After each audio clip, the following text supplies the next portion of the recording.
সোফার যে অ্যাটাচমেন্ট হয়েছে স্থাবর সম্পত্তি সেটার পরিমাণ হচ্ছে কোটি টাকায়, আভ্যন্তরীণ হচ্ছে 1,30,758,7 কোটি টাকা আর কি, 1,30,758.7 কোটি টাকা।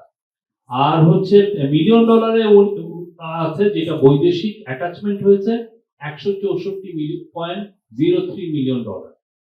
আর অস্থাবর সম্পত্তি যেটা ফ্রিজিং হয়েছে, এটা অস্থাবর সম্পত্তি হচ্ছে 42,614.27 কোটি টাকা।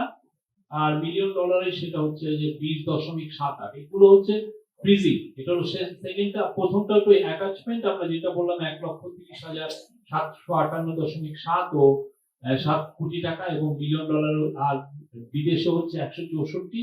এটা হচ্ছে অ্যাটাচমেন্ট।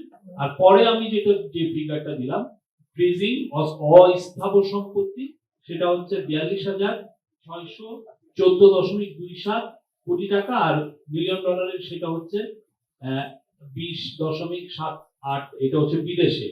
আর আরেকটা আর 42,614.27টা হচ্ছে আভ্যন্তরীণ।